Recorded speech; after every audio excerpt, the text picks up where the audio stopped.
ಕರ್ನಾಟಕ ಕಾಂಗ್ರೆಸ್ ಅವರು ದಿಲ್ಲಿಯಲ್ಲಿ 7ನೇ ತಾರೀಕು ಎಲ್ಲ ಶಾಸಕರನ್ನ ಇಲ್ಲಿಂದ ಫ್ರೀಯಾಗಿ ಕರ್ಕೊಂಡು ಹೋಗಿ ಅಲ್ಲಿ ಪ್ರತಿಭಟನೆ ಮಾಡಕ್ಕೆ ಹೊರಟಿರೋ ಅಂಥದ್ದು ಒಂದು ರೀತಿ ಚುನಾವಣೆಗೆ ಮುಂಚೆನೆ ಸೋಲನ್ನು ಒಪ್ಪಿಕೊಂಡಂತೆ ಸರೆಂಡರ್ ಆಗೋ ಅಂತ ಒಂದು ಪ್ರಕ್ರಿಯೆ ಅಂತ ನಾನು ಅದಕ್ಕೆ ತಿಳಿಸ್ತಾ ಇದ್ದೀನಿ. ಇವತ್ತು ಡಿ.ಕೆ. ಸುರೇಶ್ ಅವರು ದೇಶ ಇಬ್ಬಾಗ ಆಗಬೇಕು, ದೇಶವನ್ನ ಒಡಿಬೇಕು ಅನ್ನೋ ಹೇಳಿಕೆಯನ್ನ ಕೊಟ್ಟ ಮೇಲೆ ಇಡೀ ದೇಶದಲ್ಲಿ ಪಾರ್ಲಿಮೆಂಟು ಸೇರಿ ಇಡೀ ದೇಶದಲ್ಲಿ ಎಲ್ಲ ಕಡೆ ಖಂಡನೆ ವ್ಯಕ್ತ ಆಗ್ತಾ ಇದೆ, ಪ್ರತಿಭಟನೆಗಳಾಗ್ತಾ ಇದೆ. ಇದರಿಂದ ಒಂದು ರೀತಿ ಕಾಂಗ್ರೆಸ್ಗೆ ಇರುಸುಮರುಸಾಗಿದೆ ಇಡೀ ದೇಶದಲ್ಲಿ. ಸ್ವತಃ ಕಾಂಗ್ರೆಸ್ಸಿನ ರಾಷ್ಟ್ರೀಯ ಅಧ್ಯಕ್ಷರು ಖರ್ಗೆ ಅವರು ಇದನ್ನ ನಾನು ಸಹಿಸಲ್ಲ, ಯಾರೇ ಹೇಳಿದ್ರು ಇದನ್ನ ನಾನು ಸಹಿಸಲ್ಲ ಅಂತ ಹೇಳೋ ಮುಖಾಂತರ ಎಚ್ಚರಿಕೆಯನ್ನ ಕೊಟ್ಟಿದ್ದಾರೆ. ಅವ್ರು ಭಯ ಬಿದ್ದು ಡಿ.ಕೆ. ಶಿವಕುಮಾರ್ ಅವರಿಗೆ ಭಯ ಬಿದ್ದು ಹೆಸರೇಳಲಿಲ್ಲ ಅಷ್ಟೇ, ಆದರೆ ಇದನ್ನ ಖಂಡಿಸಿದ್ದಾರೆ. ಅದೇ ರೀತಿ ಚಿದಂಬರಂ ಅವರು ಹಿಂದೆ ಗೃಹ ಸಚಿವರಾಗಿದ್ದವರು, ಅವರು ಕೂಡ ದಕ್ಷಿಣ ಭಾರತದವರೇ. ಅವರು ಈ ತರ ಕನ್ಯಾಕುಮಾರಿಯಿಂದ ಕಾಶ್ಮೀರದವರೆಗೂ ಕೂಡ ಇದು ಅಖಂಡ ಭಾರತ, ಇದನ್ನ ಒಡೆಯುವಂತ ಮಾತು ಹೇಳುವಂಥದ್ದನ್ನ ನಾನು ಕೂಡ ಕ್ಷಮಿಸಲ್ಲ ಅನ್ನೋ ಮಾತನ್ನು ಹೇಳಿದ್ದಾರೆ. ಒಂದ್ ಕಡೆ ಕೇಂದ್ರದ ಕಾಂಗ್ರೆಸ್ ನಾಯಕರು ಇದನ್ನ ಖಂಡನೆ ಮಾಡ್ತಾ ಇದ್ರೆ, ರಾಜ್ಯದ ಕಾಂಗ್ರೆಸ್ ಅವರು ಮಾನ ಮರ್ಯಾದೆ ಉಳಿಸ್ಕೊಳಕ್ಕೋಸ್ಕರ ಇವತ್ತು ಈ ಇಶ್ಯೂ ಏನಿದೆ, ದೇಶ ದ್ರೋಹದ ಇಶ್ಯೂ, ದೇಶವನ್ನ ಇಬ್ಬಾಗ ಮಾಡುವಂತ ಇಶ್ಯೂ ಏನಿದೆ, ಇದನ್ನ ಒಂಥರ ಸೈಡ್ ಲೈನ್ಗೆ ಅಂದ್ರೆ ಆದಿ ತಪ್ಪಿಸುವಂಥದ್ದು ಅಂತಾರೆ, ಡೈವರ್ಟ್ ಮಾಡೋದು. ಆದಿ ತಪ್ಪಿಸಕ್ಕೆ ಡೈವರ್ಟ್ ಮಾಡಕ್ಕೆ ಅವರು ಈ ಪ್ರತಿಭಟನೆಯನ್ನ 7ನೇ ತಾರೀಕು ಹಮ್ಮಿಕೊಂಡಿರೋದು ಸ್ಪಷ್ಟವಾಗಿ ಕಾಣ್ತಾ ಇದೆ. ಈಗಾಗಲೇ ಇಡೀ ರಾಜ್ಯದಲ್ಲಿ ಕೆರೆಗೋಡು ಪ್ರಕರಣ ಜ್ವಾಲಾಮುಖಿಯಂತೆ ಬೈತಾ ಇದೆ.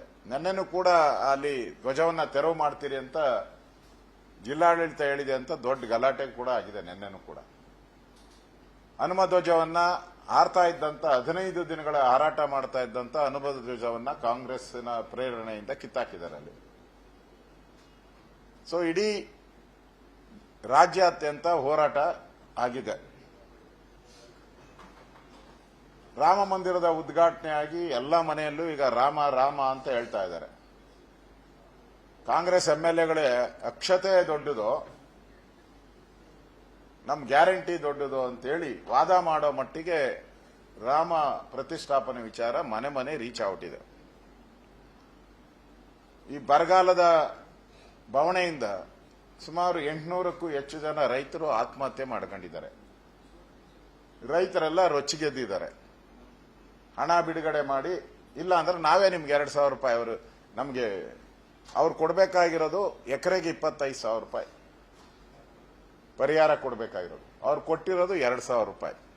ಅದಕ್ಕೆ ರೈತರೆಲ್ಲ ಎಲ್ಲ ಕಡೆನೂ ಕೂಡ ಚೆಕ್ 2,000 ರೂಪಾಯಿ ಚೆಕ್ ಗತಿ ಇಲ್ಲ ಅಂದ್ರೆ, ಸರ್ಕಾರ ಪಾಪರ್ ಆಗಿದೆ ಅಂತ ಹೇಳಿದ್ರೆ ನಾವೇ 2,000 ಕೊಡ್ತೀರಿ ಅಂತ ಇಡೀ ರಾಜ್ಯದಲ್ಲಿ ಎಲ್ಲ ಕಡೆ ಚೆಕ್ಗಳು ಜಿಲ್ಲಾಧಿಕಾರಿಗಳಿಗೆ ಚೆಕ್ಗಳನ್ನ ಕೊಡ್ತಾ ಇದ್ದಾರೆ.